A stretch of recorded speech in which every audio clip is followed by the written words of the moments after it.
And we're live. Good evening. I'm sorry I'm a little bit late tonight. It's couldn't be helped. I'm a little bit under the weather, so I just needed a bit of a rest before I got started. But here we are, the Norse mythology and the Norse shamanism. The Norse mythology was the mythology of the Northern and Eastern Europe. So some people are saying, well, you didn't do Russia or whatever, you're keeping to this side.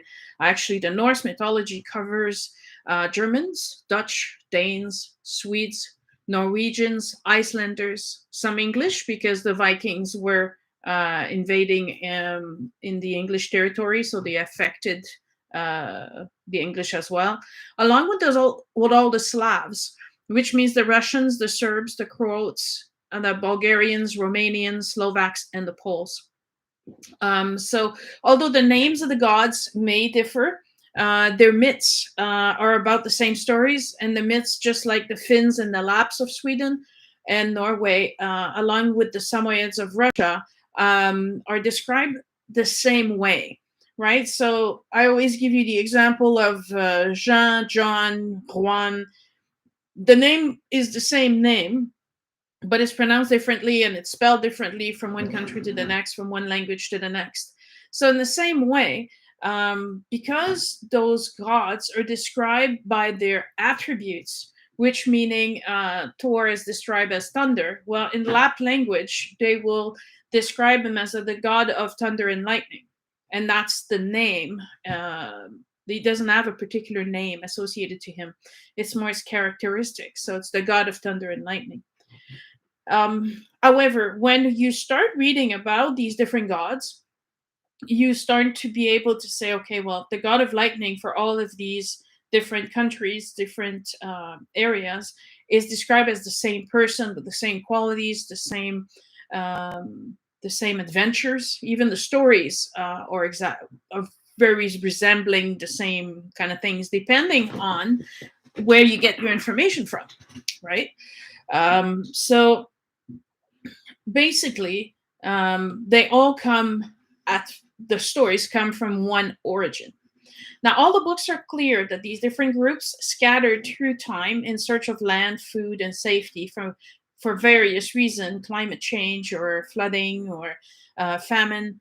And they would have come from an original groups called the Uralians.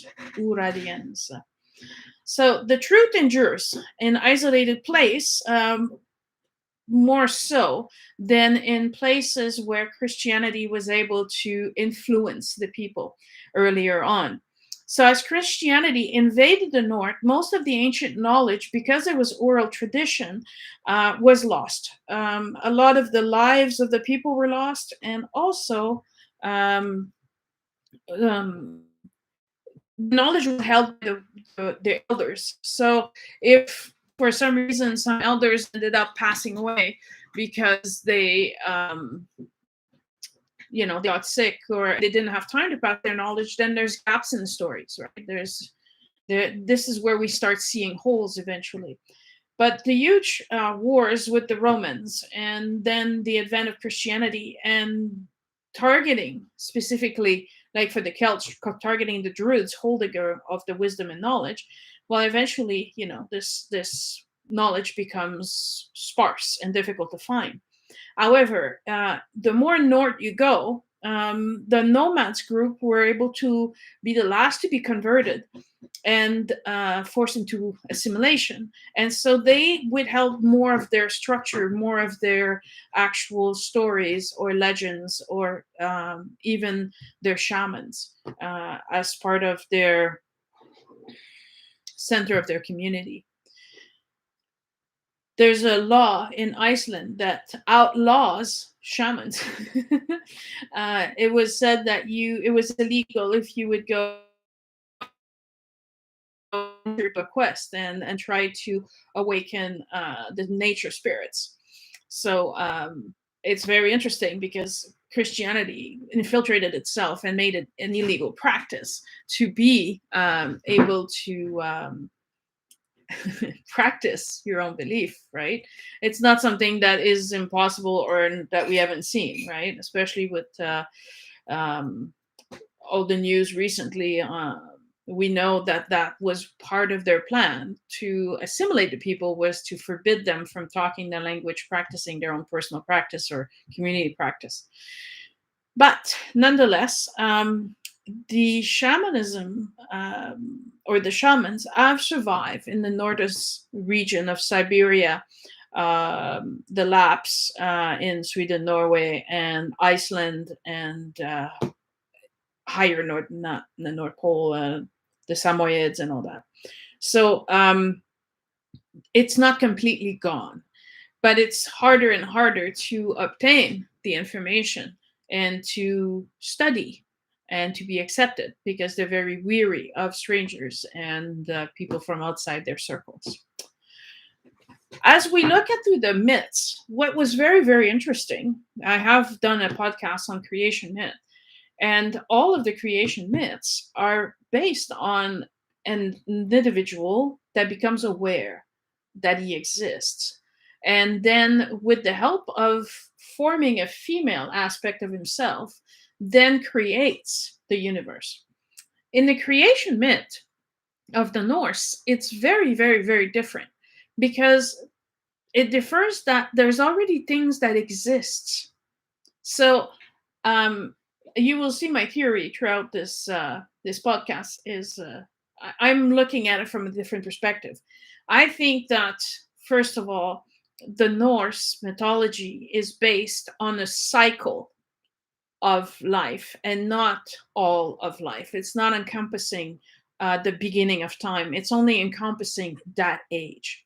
Now, we've talked about the Toltecs, and then we'll talk also about the Native Americans, that they all in their history have the history of different ages where the planet and humanity was destroyed.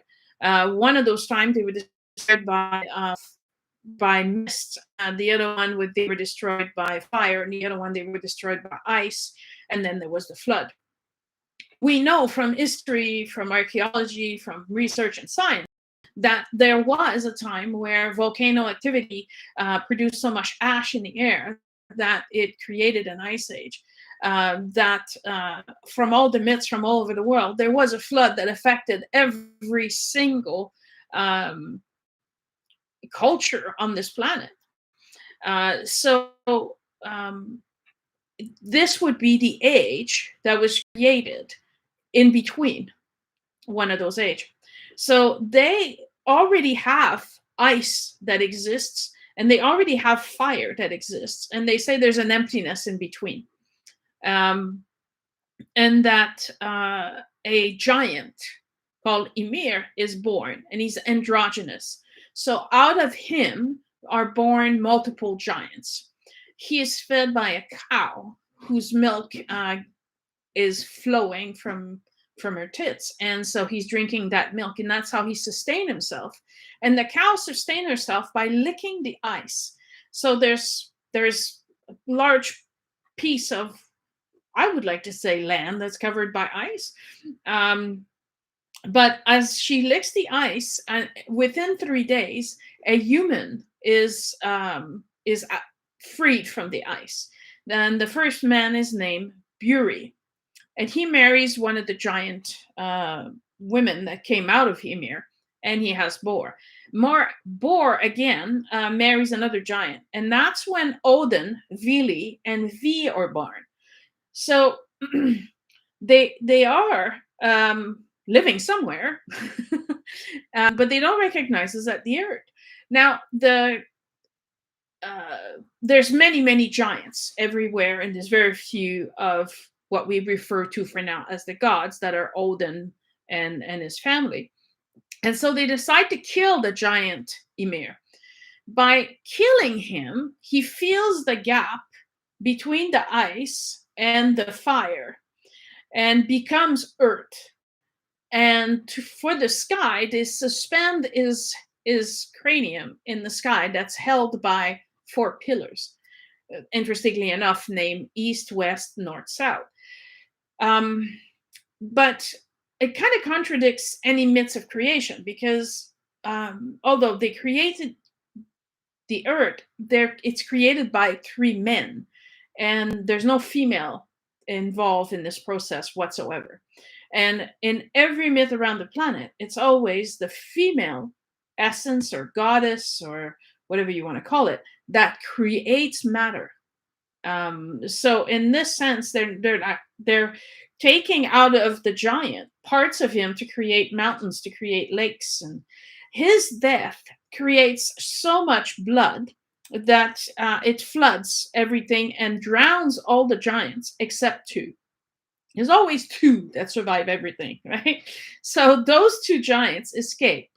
And on the body of this giant, they actually go and are establishing their own country, Jotunheim, and they repopulate the giants race there. Now, it's contrary to the ability of a male to be able to give birth. Now we'll see that Odin is the first shaman of the Azir, and so in his role, he I mean, I don't know. The story was written so long after these myths actually happened. They could have been influenced by the Christianity, right? Because in this story, it says that Odin breathes into the spirit of life into the human that is made out of a male and a female tree. So him and his two brothers, Vili and Vi, find these two trees, and out of those two trees, they fasten the first man and the first woman. Which is why at this stage they're still considering themselves above the humans, right? But they are saying we created the human, and Odin bred the spirit of life. Well, Vili gave them intelligence and emotion, and Vi added the ability to see and hear. So doesn't make much sense. So we're going to have to look at, where do these stories come from? The surviving stories of the Norse, they were transcribed long after Christianity was present. And so that might explain that the creator is now a male and not a female. The sources were written in, the first one that we can find is Codex Regius. And so that was written in 1270. It was written in Iceland and included 29 of the possible 34 poems that was later found. Then there's the Arnamaganam Codex, which includes 5 of the previous story, but an extra new one that's not contained in the Codex Regius. And then there's the Elder Ada, which has 34 poems. Now, in all of the modern source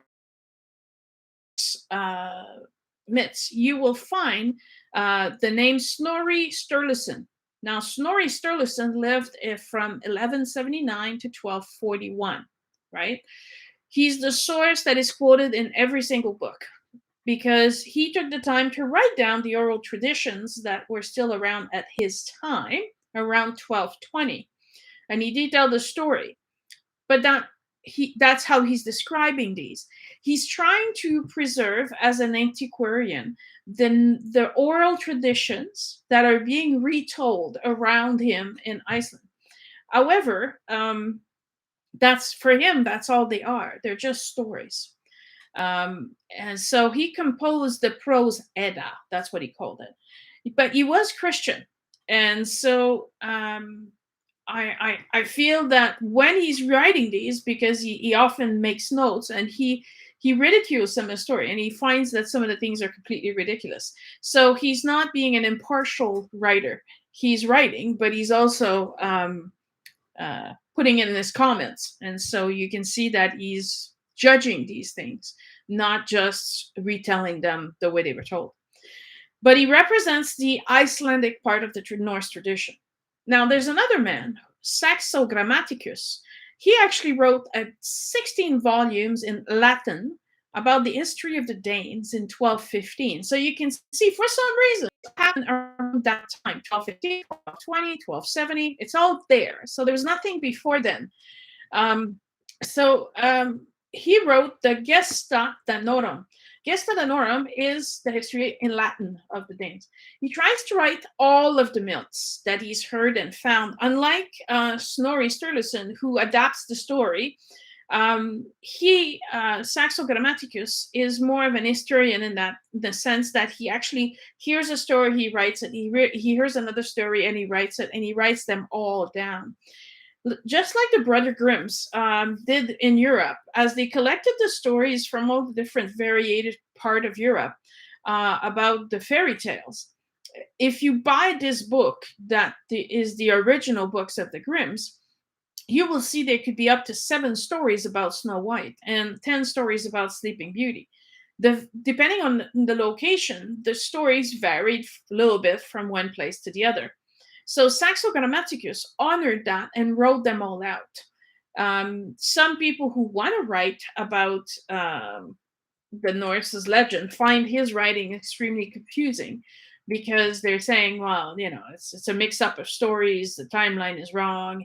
However, if someone would give themselves the time and effort to read through all of these and see the similarities, then they could peel the onion to discover the beauty of what was written out. The other thing that's very interesting about Saxo Grammaticus is that for him, the gods were not gods, but crafty men of old with superior cunning that had overcome primeval giants and deluded men into thinking they were divine. And I do tend to agree that, unfortunately, that's exactly what it is. They were men, but they knew more than the other ones, and because the other ones were ignorant, they took advantage of the situation. Now, Saxo Grammaticus represents the Danish tradition. Now, what I'm saying is, if you just take recent time when Christopher Columbus came and visited Americas, he judged us to be savages, and he had his own opinion, and he felt superior. And of course, when the conquistador invaded, Mesoamerica and Peru, and then were killing people because they were superior, because they had guns and things like that. Well, to the indigenous people, they were scary and they represented a lot of power. So in the same sense, those pretended gods of the Azirs probably had the same effect on the local populace, and that's why they call themselves gods, and took advantage of it. Now, there's other authors who wrote about the Norse myths back then. There's plenty of people who wrote about them today, but they all find their source of knowledge and what is known about the Norse myths based on these writings. Tacitus wrote about the religion of the Germanic tribes for the Roman Empire. An Arab diplomat, Ibn Fadlan, wrote a detailed record from his prolonged contact with the Norsemen about their beliefs and ceremonies. And then Adam de Bremen wrote about the Swedish paganism that also involved Thor, Odin, and Freya. Now, why is this so important? Mircea Eliade, a French anthropologist, said that to know the myths is to learn the secrets of the origin of things. In other words, one learns not only how things came into existence, but also where to find them and how to make them reappear when they disappear. So why is this so important? Because through this series on shamanism, I'm exploring a lot of the mystery schools. So there's a lot of this knowledge that has gone silent. But through the exploration of myths, through the exploration of the stories, we can find the truth again. We can see the teaching held in the stories. So they're more than stories, they're actual teachings. They're to help us find a way to guide us in our transformation into spiritual beings. It's also sometimes very potent as an anthropologist that to say, okay, well, following this story, apparently there was volcanic activities and a town was buried, and hold and behold, based on what is being said in the story, that's how they found the Roman off. They were able to find a town, and they're like, oh, this actually existed, right? It's the same thing. It's just some of the stories seem so improbable that we're like, well, giants don't exist. That's not real. And yeah, if you look in the Hebrew Bible, David defeats a giant. So it seemed that there was a time on Earth where giants were very real. So their existence was not contested.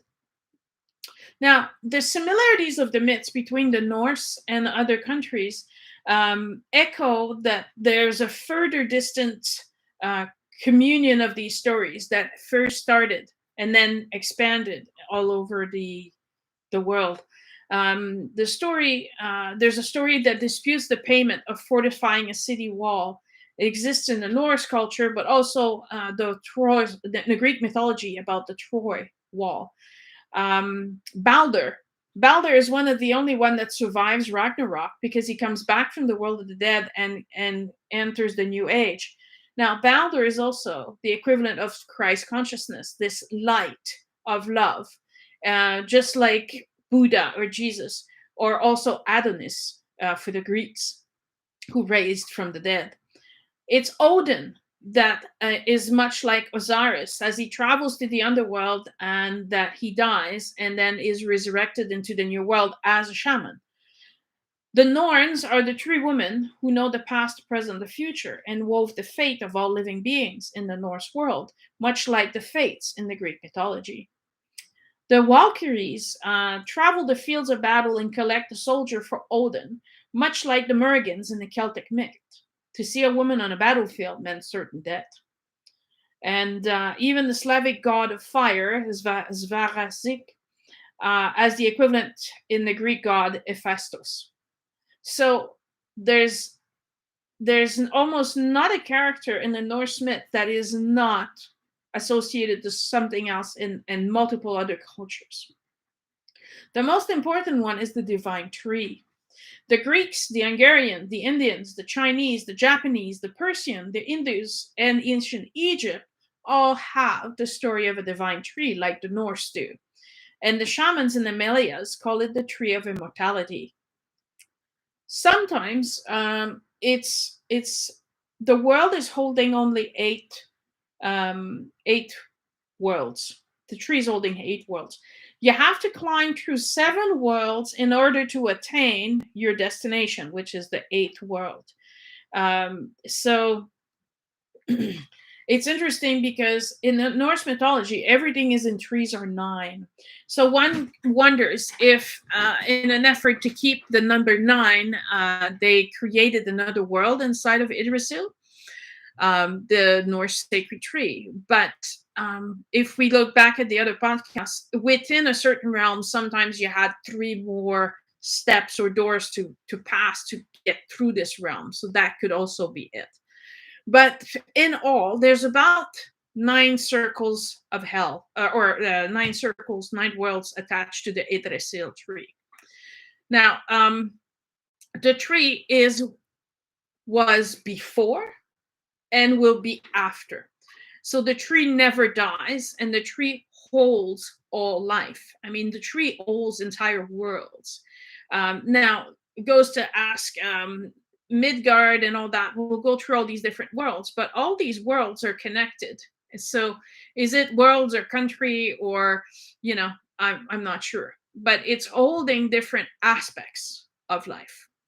Within the tree, there's a squirrel, there's an auk, an eagle, there's deers, there's all this life that's everywhere into this tree, and the tree is so big that it goes to the very center of the universe to the other end of the universe. Okay, it's the central axis of whole life revolves around it.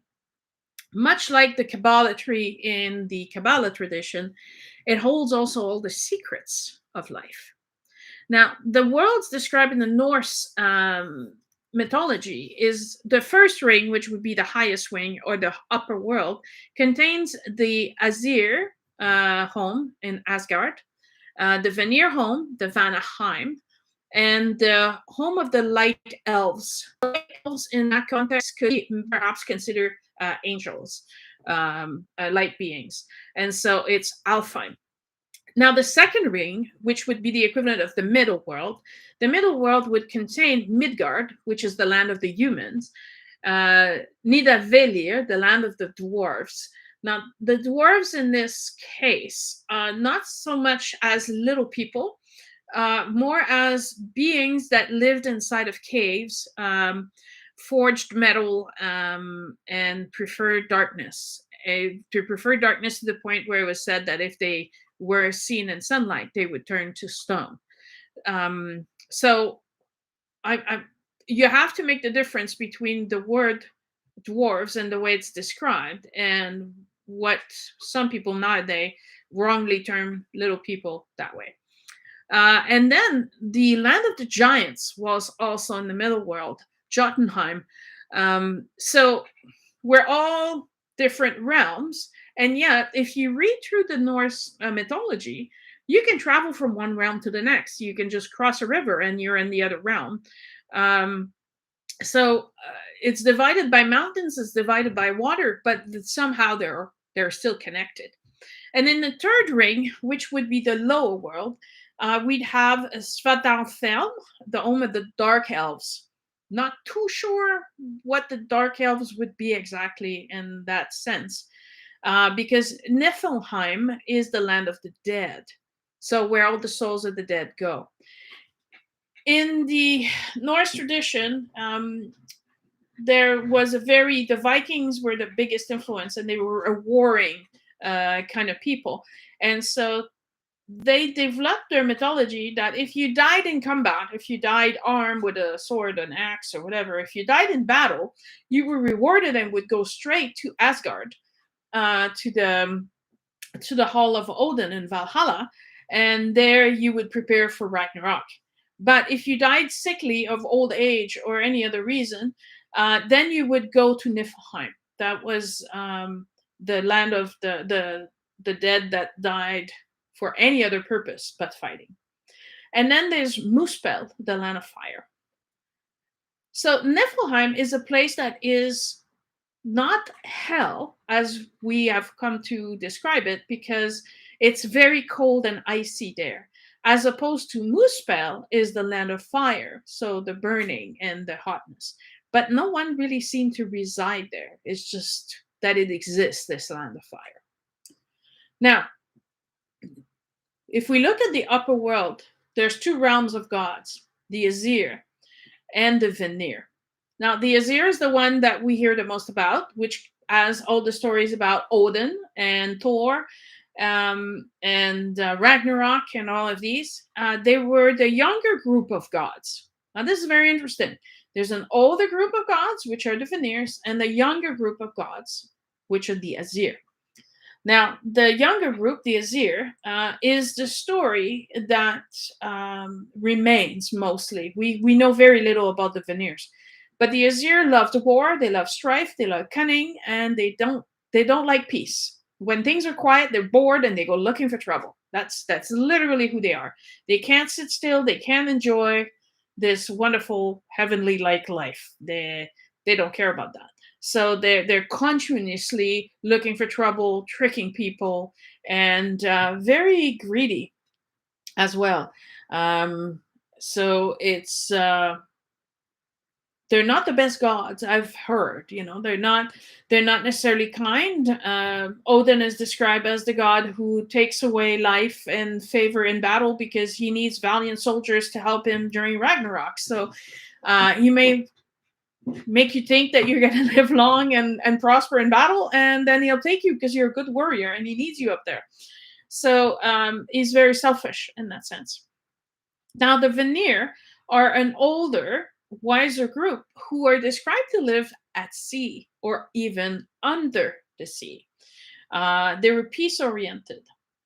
They went to war with the Azir because of a witch called Gulverg, who appeared in the land of the Azir. So they're two separate places, divided by an ocean or even living under the ocean.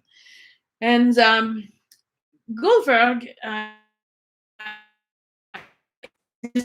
apparently tried to eliminate Gulverg, which is the lust of gold and they throw her in a fire 3 times, but 3 times she comes back.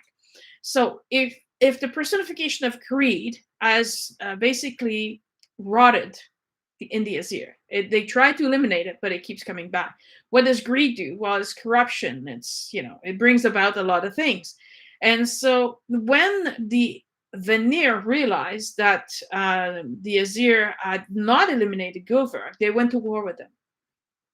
The Vanir are said to use spell and cast magic to win this war, as opposed to the Azir, who are using brute force.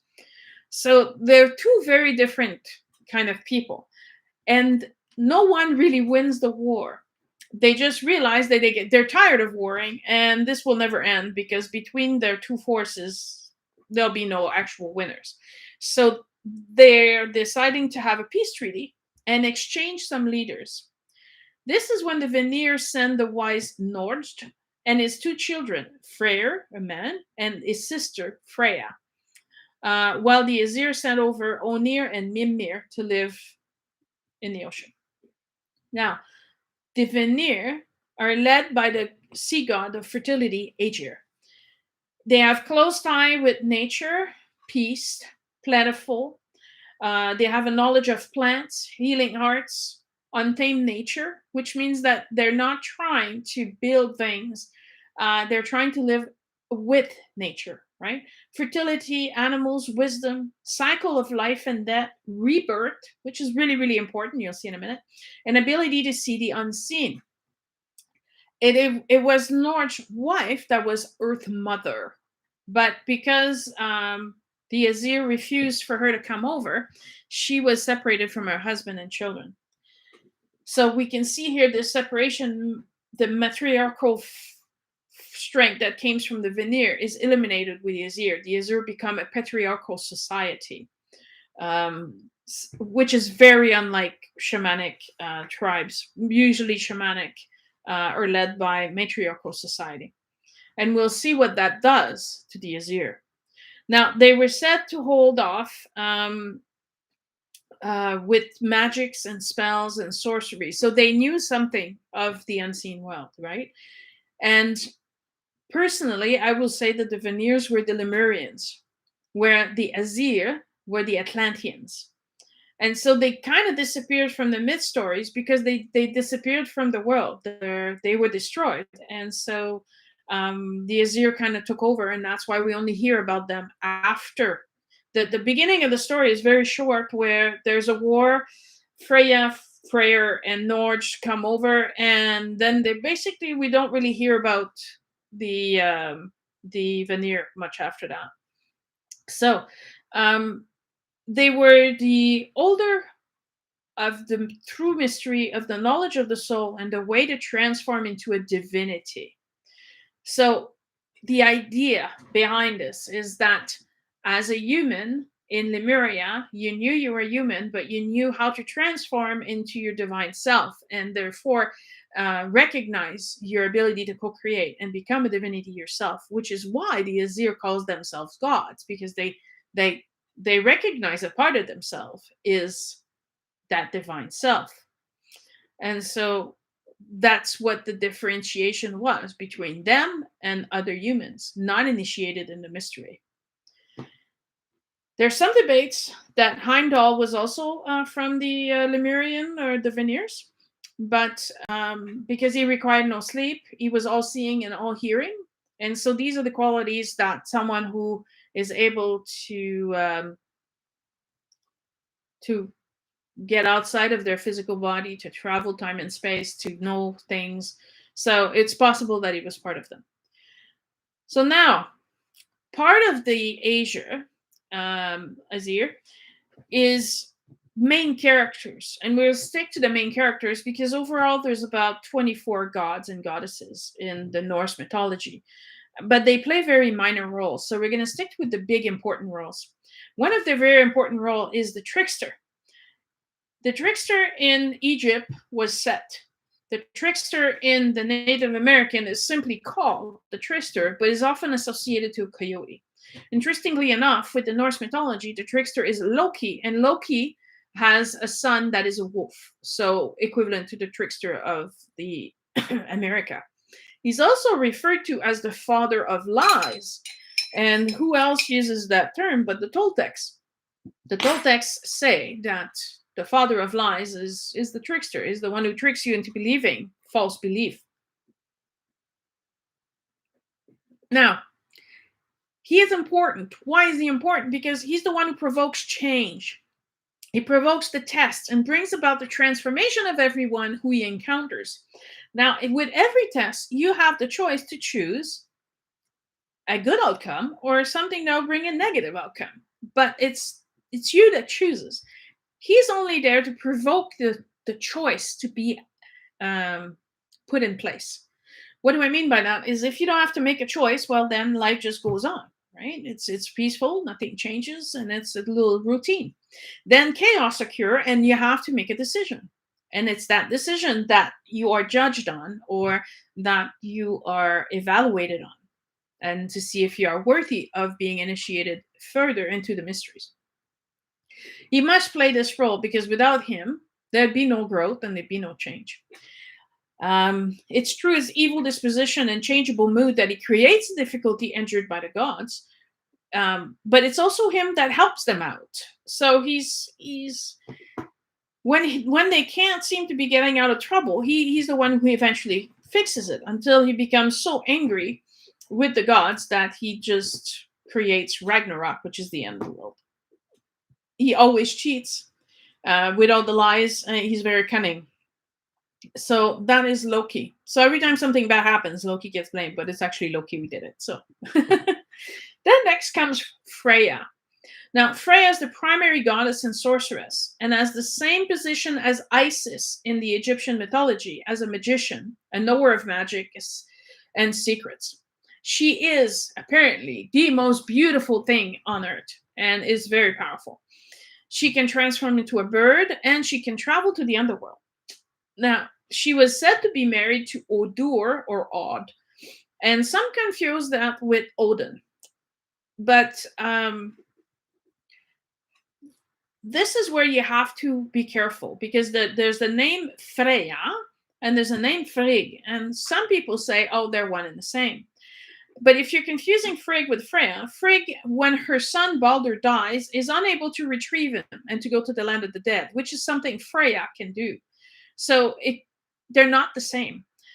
Freya is beautiful, but she's doesn't have the ability that Freya does. So they're two very different things. Freya is something that Odin is wanting to marry and someone he wants to have children with, but she's the priestess. And so in a way, she decides who she will bed, and she beds everyone but Odin.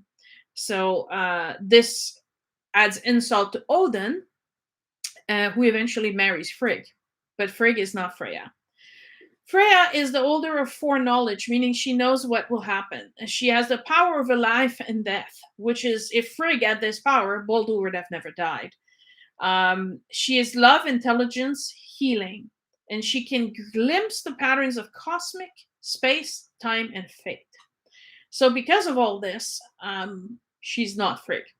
Everyone wants her, and she has no equals. No equals. So, interestingly enough, at one referral point, she is said to be from Noaton. Now, Noaton and the Toltecs say that the origins come from the Nehuas, and it's always a woman who is about these things. It was a woman that brought all of this to the Toltec and traveled overseas. So Noaton, Nehuas, I don't know. I'm starting to think that, they come from the same place. Now, Odin. Odin is working with Freya, as Freya is the priestess of the mysteries from Vanir, who comes to Azir, and he becomes her apprentice. He wants to learn everything there is to learn. And he does learn from Freya, and he learns to travel to the land of the dead, and he's resurrected. He spends a lifetime looking for this knowledge, so he doesn't have it. So interestingly enough, near the end, he has the whole seeing and all knowledge, but not for a very long time. So to call him a god is unwise.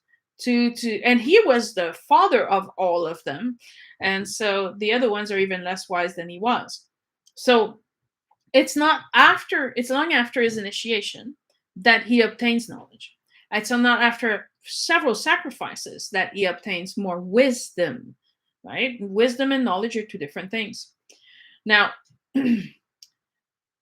there is the story of Odin hanging from the tree for 9 days, in which at the end of the 9 days, he is transperced by a lance and dies and is resurrected. This would be the process of ego dying and being reborn as a spiritual being. During those 9 days, he's hung upside down. He has no food, no drink. So he undergoes a physical endurance of an extreme price to be able to have this awakening, new awareness, this new consciousness awaken in him. After that, he has two crows, Thoth and Memory, that are living on each of his shoulders. So I find this very interesting that thoughts are no longer in him, and neither is his memory. Why is that? Because memory influences your decision making. Memory is usually held in your emotional wounds. So by the demonstration of the two crows that he has on his shoulders, it's teaching us that as you remove your thoughts, your own personal will, and your memories, so your own emotional hurt, you're able to then be all-seeing and all-knowing and be wise. He also knows that the end of the Azir, or the end of the gods, will come because they failed all the tests. They failed to choose peace, love, compassion over war, constant killings of the giants and the dwarves, and the lack of respect for nature and other living things. They're very abusive, and they don't live very balanced life. They do everything in extreme. They have no balance, and because of that, Odin knows they will not survive. He looks at his own son Thor, who continuously harasses the giants and kills them, and wants to fight to prove his valor instead of using his power for peace. But Odin seems to be incapable of passing his knowledge and wisdom down to the other gods.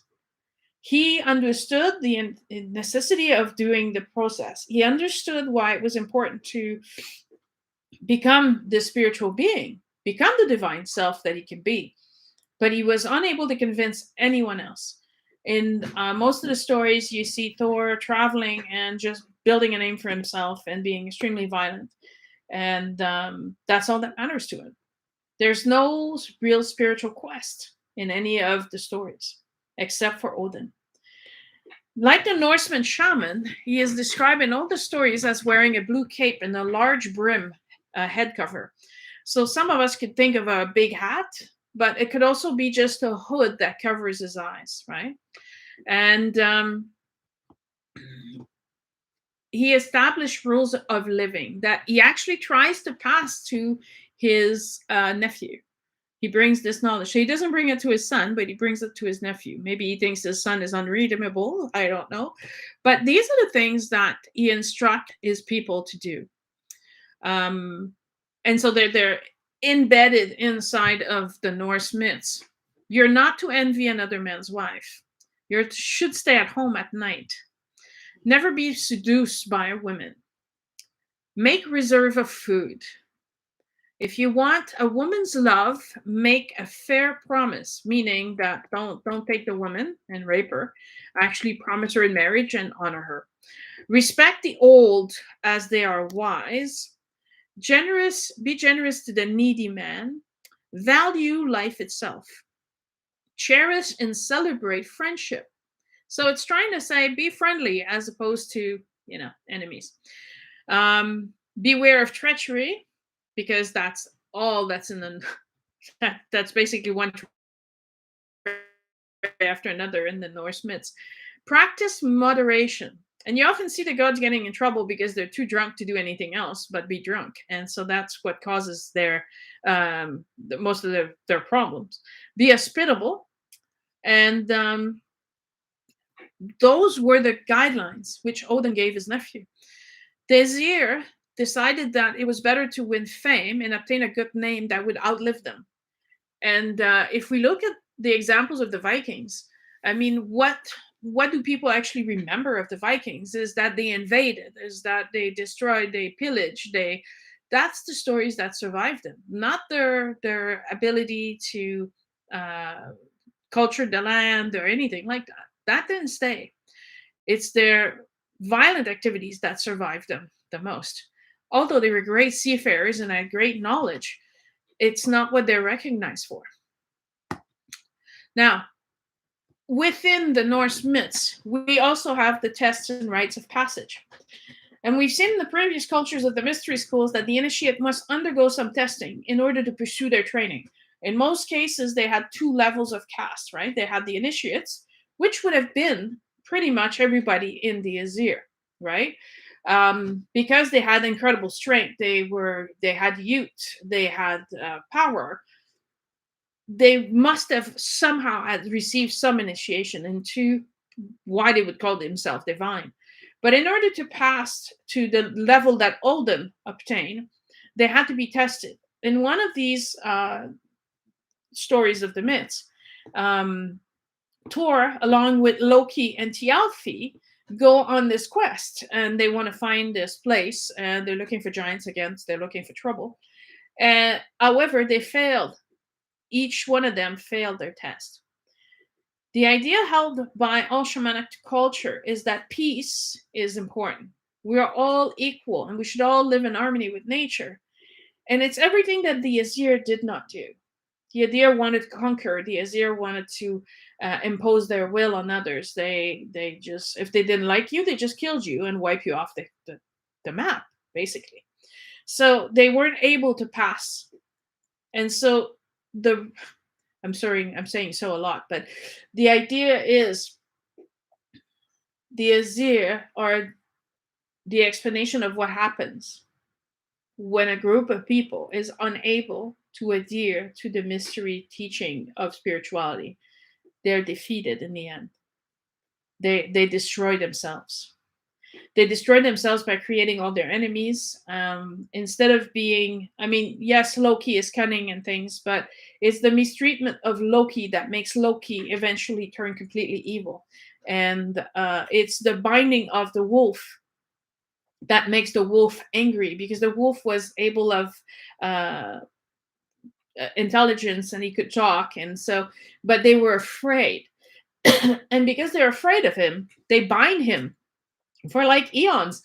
So how would you feel after being tied by chains, unbreakable chains, for the longest time? Well, once you're freed, you might be hard for you to think peace. You might think revenge. And it's the behaviors of the gods that created the own chaos of Ragnarok. It's their own fault.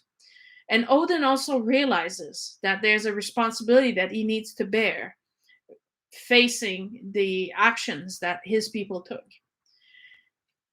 So Odin, after hanging 9 days from the tree, is revived and obtains the knowledge of runes, which means the writing ability.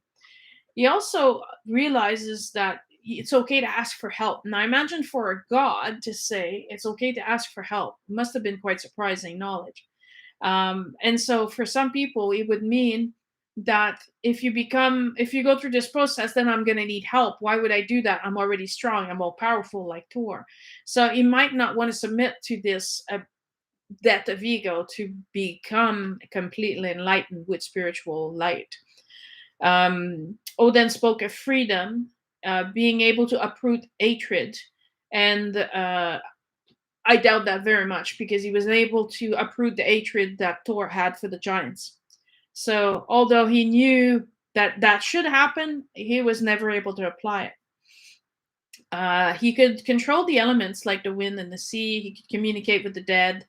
He had knowledge, wisdom, and understood the importance of love and peace. But even though he understood those things, he was never able to pass them on. Now, Ragnarok, the end of time. Ragnarok, to the Vikings in the 12th century, apparently had not happened yet. And yet, so I guess they would look at Ragnarok as a revelation of the future more than something that's actually occurred in the past. Ragnarok is the end of time for the god Azir. Now, obviously, the Vikings really believed in Thor and Odin and all that, so they didn't think they had been defeated just yet. But the Azir, being the Atlanteans, they were destroyed by a large earthquake of the continent of Atlantis, which destroyed them and sunk it to the bottom of the ocean, which created giant tsunamis and flooding all over the earth, which is what's described in Ragnarok 2 is going to happen. The world is destroyed, but a few things manage to survive out of the chaos. Once the water recedes, a new land of green earth will come about, and 2 humans who escaped by boat will repopulate the world and come out of this flood cleansed. And as for the gods, Balder and his wife, who were in Nephelheim, will be able to leave Nephelheim and into life, so they won't be counted amongst the dead. And who survives Ragnarok are the 2 sons of Thor and Hermod, who traveled 9 days to hell to try and save Balder, but was unable to. So he ended up being in hell with Balder. Yet, after Ragnarok, they come about it. This is a new age. Now, the Native American cultures describe several ages. The Ice Age, the Fiery Age. And so this would be the age after Ragnarok, the 6th age. And in this new age, what is described as the ability to finally survive the end of the world can only occur through a personal transformation. In archaeology, for those who doubt my theory about Lemuria and Atlantis, they have done some foundings and carbon dating of objects established in the Norse culture, specifically, dated up to 38,000 years old. In calculation, Atlantis was sunk about, I think, 16,000 years ago. So Atlantis would have been up and running. Lemuria sank about 65,000 years ago. So this would have been a very high age of the Norse culture, the Atlantean culture affecting most of the world. The other thing that is interesting to archaeology is that in all over the Norse influenced area, the shamans and important people were buried on land but inside ships, much like the Egyptians, and how their dead travel in barges after they die. There's dispute as to, is the ship meant for them to travel? Is the ship meant to hold them at port?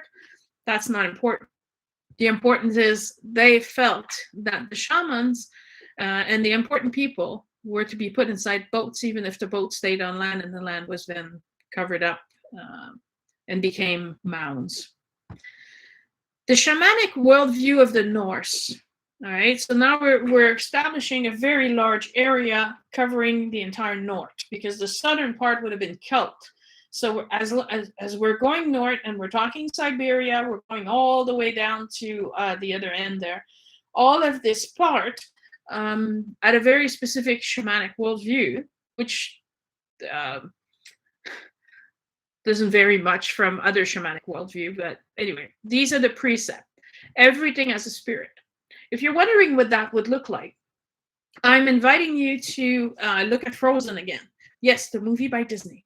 The second one, where she meets the spirit of fire. She meets the spirit of ice, which is the princess herself. The spirit of water, which is a horse. Everything is alive. Everything, the rocks are alive. They're coming and they're talking and they're whole people and they have a culture. So that's the shamanic worldview. Is everything has spirit. When I work with crystals, right? I have crystals all over the house. My crystals have energy. They have a personality. Some of them I can hear them talk. Some of them I just feel vibrations, but they're very much alive. They're part of this world. They're made with the same imbued energy of quantic energy, and this energy is God-inspired energy. So it's the Creator's energy. So there's a part of us inside of everything that is around us. So that's the shamanic worldview. Spirits have a dynamic and multifaceted nature, which is what I'm explaining.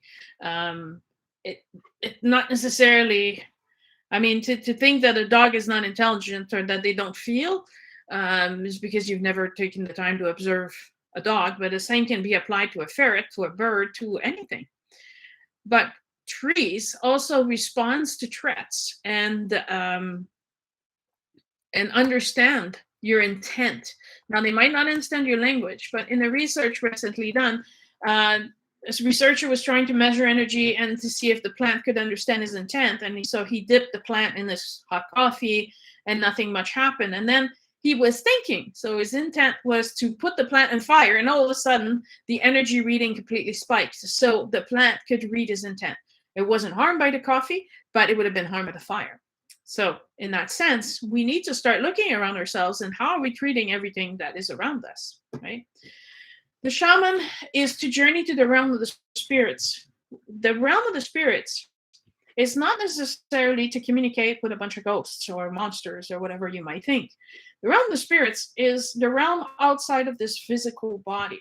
So the idea is to be able to leave this physical body and to travel and to access the different other dimensions, which is held in Hydrasil. Those different dimensions are separated in upper level, which is usually the world of spirits, meaning the higher selves and angels and being of very high frequency energy. Whereas the middle is the place where we live. It's the same, very similar, but it contains, if you're transversing dimension and you go into a different dimension, that's when you could meet elves, trolls, fairies, sprites, all the protectors of nature. And the lower world, not necessarily because we've been too influenced by hell and demons and things like that. It's not a bad place. On the contrary, the lower world is a place of the ancestor. It's where we grow our roots. So going into the roots of the tree, Yggdrasil, to travel, is to find your own roots, your own grounding, maybe facing your fears, because that's where the fears would be anchored.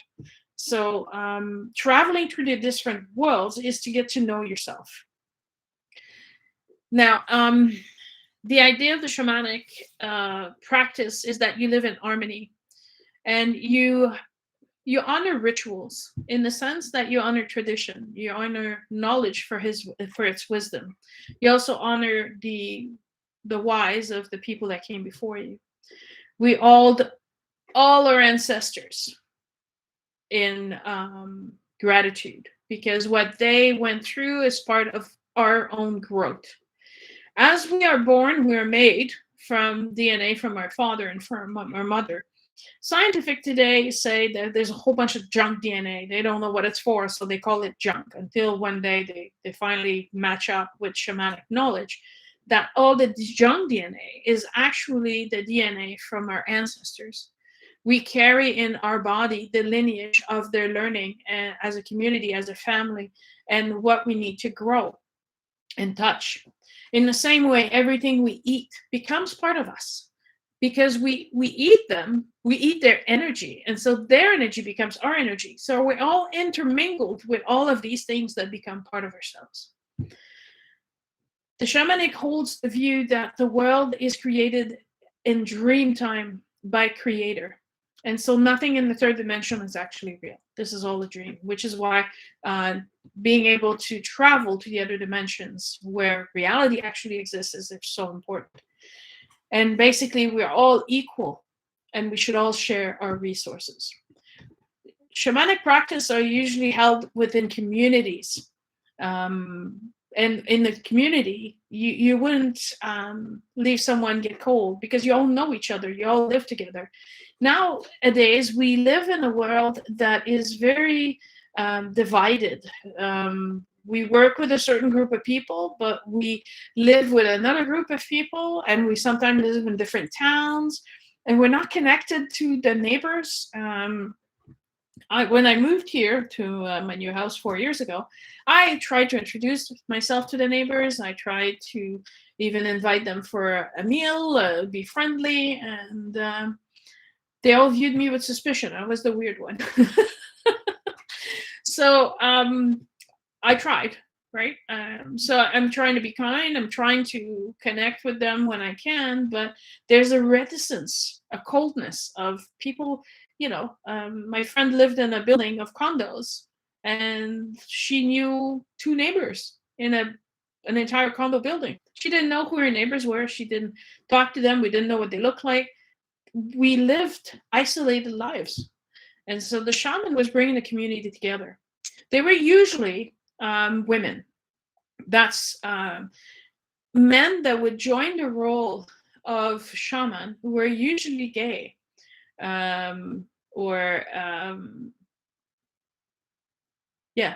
So they also had to, even men that were, and this is based on archaeological evidence, that men were found, shamanic men were found dressed as the shaman, which is the dress, the apron in the Norse culture. Okay, let's be very specific here. We're talking about the Norse culture. In the Norse culture, men who were gay would be shaman. And because they had to dress a certain way, and they had to, like Odin, embrace their feminine side. Now, at one point in the myths, Loki is making fun of Odin for acting so much like a woman by taking on women's role. So it wouldn't have been something that was valued unless you were seen as unique and specifically made for this job. In the research that I've done, I always like to involve a lot of scientific stuff to make everybody happy in these podcasts. But we all have the ability to enter trance-like state. It's wired in our DNA. Everyone is able to do it. Some people are just more inclined to it than others. So some people are like, well, it's easy for you. Well, yes, but I've been practicing this for decades. So I've been training people, however, and everyone who I've trained, I've been able to enter a trance-like state quite easily. Some people will require a few extra sessions to get there, but eventually everybody gets there. So it's a matter of practice, it's a matter of belief, it's a matter of believing in what you're doing and practicing what you're doing. So the shaman had to be able to enter the trance, to send their spirit on a journey to obtain the hidden knowledge and answer some practical questions. From some shamans that have been interviewed, they were saying, well, we can journey to find missing people, we can journey to find food, we can journey to find game. Those are very practical application of the journeying. So the journeying happens in the middle world, in the world that we live in. They just travel through the space. But it could also be traveling through different dimensions to seek wisdom from the dead. Personally, it's like, you have to remember, there's my practice, and right now we're talking about the Norse practice. The Norse buried their dead under their door because they believed that they would be protected, and that it would be by sitting in the house that they were buried under, constantly in contact with the wisdom of the dead departed ones. If you'd ask me where I would seek my wisdom, I'd seek my wisdom in the Akashic Record. I wouldn't go disturb the dead. However, that being said, should there be a need for closure between a person that is alive and one that is passed away, then I would allow this communication to occur so that they can both have closure. But I wouldn't seek the wisdom from the dead, because the dead need to do their own thing. They need to pass into the light. They need to do their own review of their life. They need to know what they've learned, what they still got to learn. They have a whole journey ahead of them. And so the best person to seek wisdom from is our higher self. And so that can also be done through a trance-like ceremony, which will be for your highest good and only the truth, and not affected by perhaps the dead spirits who have not gone into the light and are still attached to certain outcomes. The Norse shaman usually will wear a blue frock, a large hood, have a staff during ceremony will sit on a higher seat. They instruct that everyone and everything is sacred and precious. I think that's very important. You have to gather from the Norse myths that they didn't do that, and that's why they were destroyed. In order to not be destroyed, we need to act differently. Their art, created by the shamanic visions, involves a lot of lines, dots, and spirals, which is very much like the Australian native, which create amazing pieces of storytelling in just dots and lines and spirals.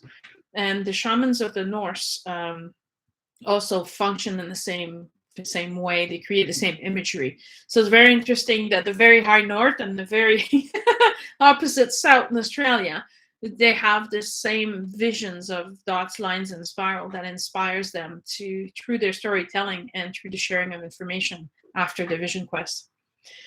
So the shaman would dress with a dress. So men or women, they would dress as a dress. They would wear a certain apron, cloak. They would have a necklace of beads. They would have a belt, a large pouch with their tools or herbs inside. They would have a staff and a rattle. And often, but not always, they would wear masks. And some areas are more specific. Now, you have to remember that I function with the new energy, and these are very old traditions in the Norse, and work with ancient energy. And so when they had to deal with souls that would not depart, souls that would not go into the light, they would use their power animal to help them muster extra energy. Now, to my students, I always tell them, if you need energy, just go to Creator and ask for energy. Don't steal anybody else's energy. There's no need for that. There's plenty of energy where it actually comes from the source. So connect with the source and grab that energy. That's all you need. Pompeii. Yes, thank you. That's the word I was looking for earlier.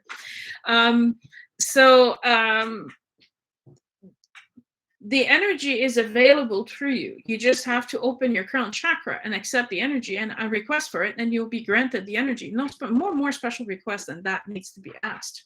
So in that case, the shaman would borrow energy from their spirit animal by wearing the mask. So the mask could be a whole head made of wood that looked like a polar bear. It could be just a mask that looked like a raccoon or any kind of their power animal, wolf or bear or whatever.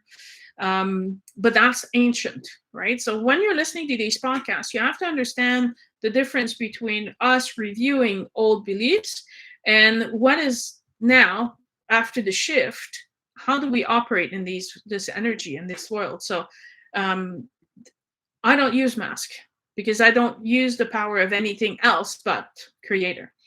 Now, do I have a totem animal that travels with me? Yes, gigantic black wolf, and he's amazing, and I love him, and he's fabulous. But I wouldn't borrow his energy to do my work. And although he travels with me absolutely everywhere, I don't ask for his protection because I don't believe that any harm will come to me. But this comes from the practice that was taught to me by my grandmother and the new energy shift that is now, this is now possible. Now, communicating with the dead, the Norse shaman actually can sit on the burial grounds and try to communicate directly with them. Like the Toltec, they do bury their people inside their house. To protect the house and guide the surviving people and the wisdom beyond the grave. They have a very, very strong connection with ancestors. And that's not just their direct ancestor, as in grandmother, grandfather. It could be the connection with the very first shaman or even with Freya. They are one of the very few shamanic culture that doesn't hesitate to reach out to Freya or that the whole knowing goddess. They believe they have a right to know and to be instructed. And so I think that's wonderful and fabulous. The shaman had different responsibility, but they viewed any illness as a disconnection from the soul. So they would try to provide guidance for the purpose of enhancing the possibility for the individual spiritual growth and reconnecting the soul with their actual life inside of this human body they were in. They would also work at breaking the curse of repetitive pattern that would happen to an individual or family. Now, right now, I'm doing a workshop with the Celestine Prophecy every Friday, and we're working on identifying these core emotional wounds and these repetitive patterns. Because once you can see them, all of a sudden, everything becomes clear. And it was the work of a shaman to do such a thing. It would work on mending the connections and support the harmony by providing healing, insight, divination, wisdom. And that's what we do. We're using very concrete tools to help the people come to the awareness and the consciousness of their own lives, right? And so this can happen either through actual homework, questions, seeking answers, or through a trance. The trance, the trance begins with ourselves, right? Every shaman who is being trained must first, I would say the first group has to be healing yourself, healing your own wounds. You can't start helping others until you've taken care of your own self. And so the awareness that will shift into a new consciousness can happen through a trance, or it can happen after a while through a simple repetitive task when your mind is not engaged. So for me, it will happen if I'm mowing the lawn and I'm just trotting along behind a mower, or when I'm painting a room, a wall. There's not a whole lot of thinking that goes into paint, roll, paint, roll, right? And eventually I can get information, I can get messages. You can do this through a mindless task, right? Or you can try to enter a trance. The trance, you get into them through chanting, dancing, drumming, rattles. In one of the on the YouTube channel, there is videos about me drumming to find your totem animal. So it's a 15-minute drumming. So if you want to experience that, there's a chance for you to do that. The trance helps you escape this third dimension and free yourself outside of the dream and become into reality. So then you can know things. You can find that you are part of everything. You're free to perceive the radiance of spirit that unites all things. It sounds like crazy when I'm saying it like this, but this occurred to me, and I have to say, when you have that moment where you are one with everything, and you are one with the universe, and everything, you have no longer have any question because you know everything. It's mind-blowing. That's one of the words I will use. But then you come back, and then you're kind of trapped inside your human body, and you're like, okay, but I know all this, so I can't forget all that. And you're integrating it to your daily life. I think that's the hardest process for a shaman, is to bring all this back with them and then be able to apply it to every day. One of the other things that the shaman's work includes is to help prepare the souls for their death and passing the dead into the light. All of these exercise, trance, meditations, questing is in order to raise your intuition, to raise your creativity, because when you're creative, that's when you're communicating with your soul. It's to become a witness. So not be so engaged in everything, but being able to detach in a moment and say, okay, what's the lesson behind this? Why is this happening? What is this reflecting about me? So you develop the ability to problem solve by identifying your patterns, your traps, your sabotage. And then understanding that your thoughts, your words, and your action are what's creating your world. But if you identify with your spiritual nature of your higher consciousness, then you can create a much peaceful, wonderful world in which you are happy, where you feel joy, where you feel at peace. And you can use the divine mind for manifesting in your physical existence into the dream what you really want. If we function with limited beliefs created by our sensory experience, so by our limited experience of the physical body in reality, we're not in a higher awareness, and so we're more limited. in our ability to intentionally shape our reality. And that's what you want. You want to become aware. What am I creating? What is it I really want? And then start creating what you really want. These journeys are expanding your consciousness, and they develop new perspectives, because now you understand the world from a different point of view. You're bringing this in. In order to create, you have to be creating beauty in harmony and in health. You have to foster deep feeling of love, gratitude, compassion, and the appreciation of everything that surrounds you. In order to do that, you need to eliminate your fears. You need to uproot them. And you can do that through the introspection. Now, I often tell people, well, start looking at the 7 greatest sin, and how is it applying in your life. And so our world is a reflection of these inner conflicts that we have. So we need to be honest with ourselves. And I think that's where the most people have... it's cool tonight. You guys are all talking to me, and I'm just having a hard time noticing all the message, but keep writing. It's great. The fears is our weakness. It can be jealousy, it could be greed, it could be anger, it could be feeling powerless as well. You have to heal those emotional wounds to change your emotional landscape, because you want your emotional landscape to go from fear to love, gratitude, compassion.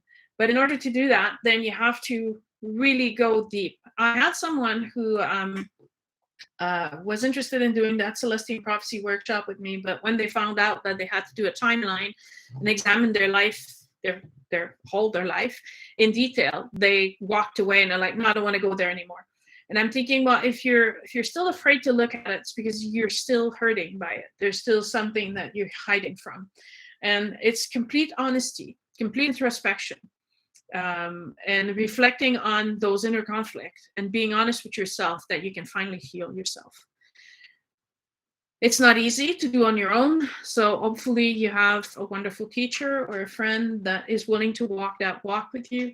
But you can start by becoming a compassionate observer. So what does that mean? Is that you're observing yourself, your behavior, and you're examining, okay, so why did I react this way? Could I have done a better job? Could I have said this differently? Could I have been kinder? Because then you will realize that you affect the world. Every time even if you ignore someone, you're still creating something. So was that the best? Maybe sometimes ignoring is the best solution. But sometimes, instead of ignoring, a smile or a small gesture would have been better. So we need to start asking, how am I affecting the world? How is my energy, how is my emotion creating the chaos around me or creating peace around me? We need to become very responsible for what we do and what we create. The Norse shaman are very aware of that. And so they are spending time in nature in order to resource their energy, but at the same time be very grounded. Again, Quinn, thanks for your comment. It's crazy that we don't know each other in condos, but we also don't know each other, the nature.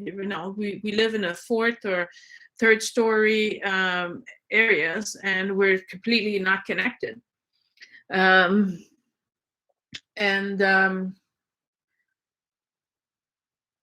Can an emotional world become a vivid inner world you can visit in meditation? Absolutely. Yes, that would be one of the times that you can go and explore.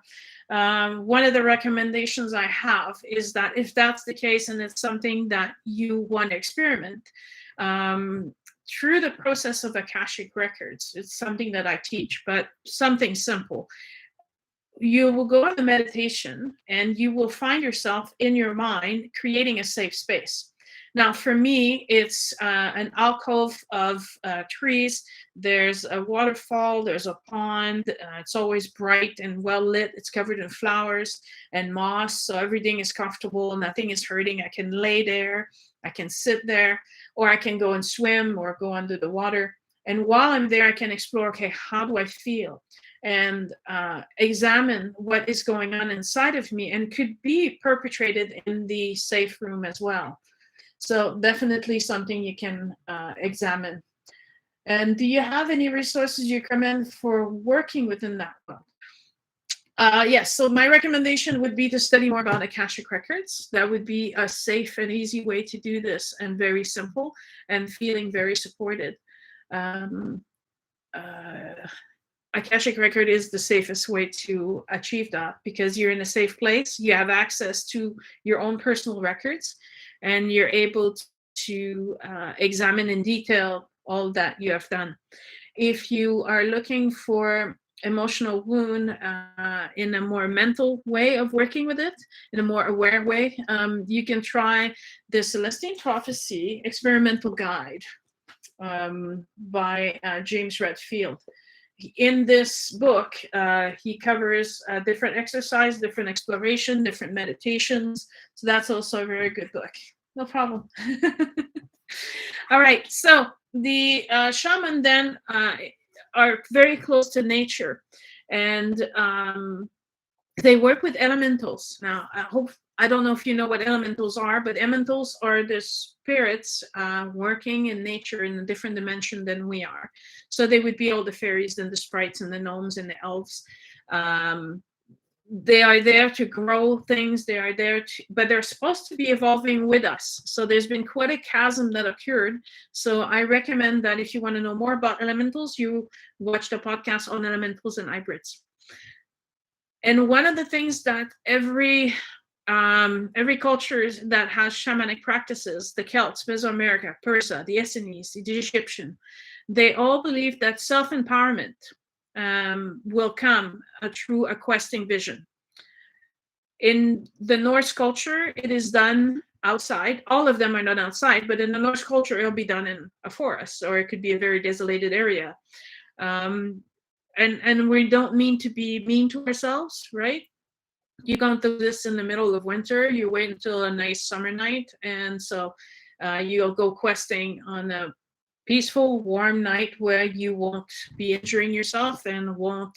So right now would not be a great time to go on a questing, but something that you can always look forward for next summer. You spend sundown to sunup alone, and it's amazing the sense of clarity and awareness that you will go through. It would also, it's a lot about self-acceptance, recognizing your fears you will go through.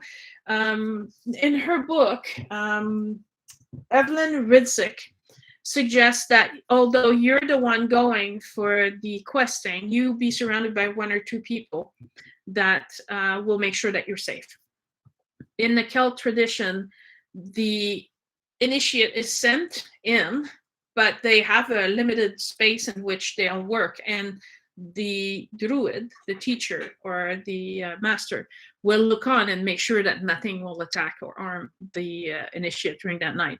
This isn't about harming anyone or scaring anyone. This is, on the contrary, to be in a safe place in order to be completely connected and receive messages. The same as the Native Americans, these questing visions are to help you to figure out what is your purpose and what is your role that you came to play. And so it helps you really align with your purpose of your soul. In order to do that, you have to have quiet, you have to have peace, you have to be calm, and you have to be in that space. A lot of the exercise suggestion in one of the books that I read has to do a lot with the chanting and the rattling and the rumming. And I find that's true for beginners. It helps create that ability to enter that wave, that brain wave that you need for the trance and the information. However, you need to go from that to silence eventually, so you can access it anywhere, anytime, without any particular tools or without excessive dancing or noise. When I did my shamanic initiation, my final shamanic initiation in Peru in 2017, my shaman teacher, master, I said, so you're going to be chanting or anything? He's like, no, I'm doing my little chanting right now, but after that, I'm going to be quiet because I don't want to interfere with what you're going to hear. I don't want to interfere and distract you with my singing. I want you to be completely unaffected by anything in this dimension, so you can be affected by everything on the other side. And it's quite surprising, the experience that you go through, because I heard, because it was complete silence in the middle of the jungle in Peru, and I was the only one there. I could hear like tingshaws or bells or a xylophone kind of melody, and it was faint and beautiful, and it was magnificent. But if he had been drumming or chanting, I would have never been able to capture that or hear that. And from there, I literally was like in a kaleidoscope light show of sacred geometry. It was just amazing. But again, if someone is banging or doing things, I wouldn't have been able to go into this deep meditative ability to enter this trance-like space. So you have to know that there's different levels, and then eventually when you get to this, because you don't need the rhythmic drumming, because you're able to access in your brain, you go, this is the wave I want, and you're able to produce that, then you can do the work anywhere, which is very lovely.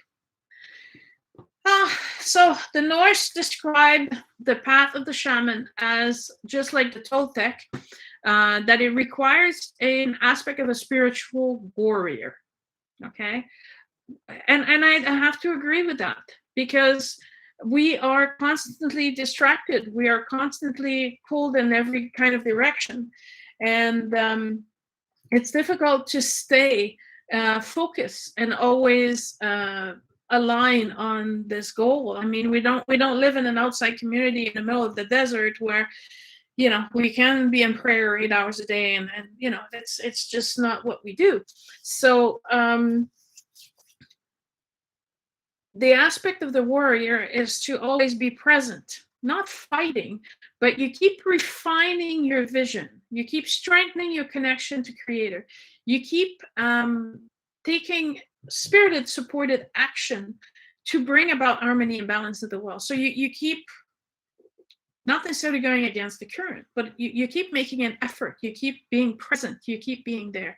And that's how you're being a spiritual warrior, because you are not being defeated by everything else that surrounds you. You stay strong and you keep working at it.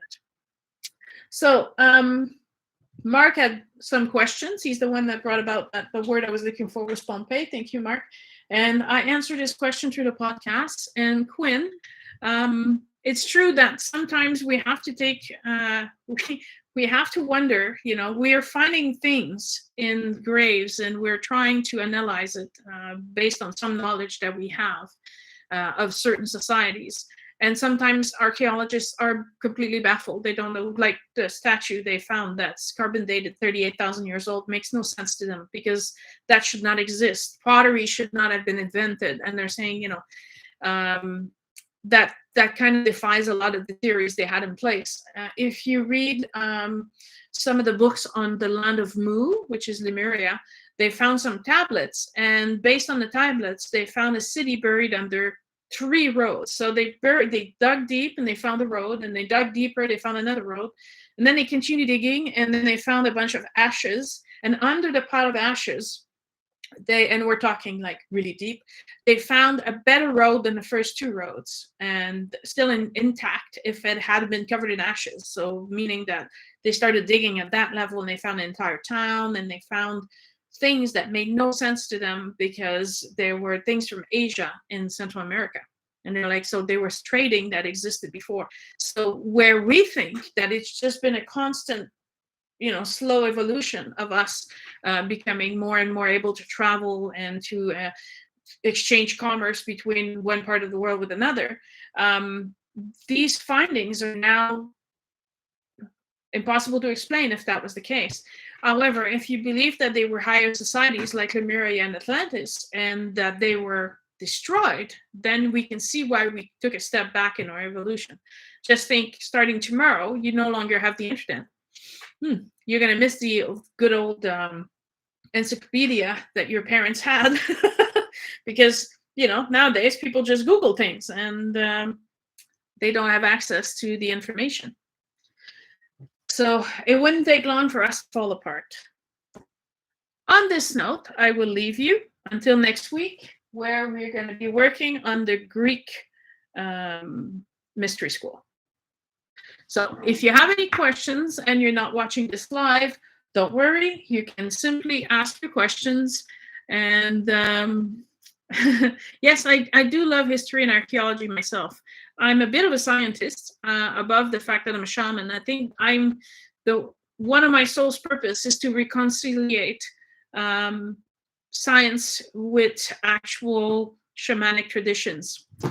So we will see you all next week for the Greek mysteries. Now, you know, I've been referring to them for the past 5 podcasts, so you know that they're going to be big and important. So hopefully you can join us and be part of this. So thank you very much, everybody, and have a good night. And for people on YouTube, I'm going to post some references of books that you can read, and you can refer to if you want. And there we are. So have a good night, and we'll see you next week.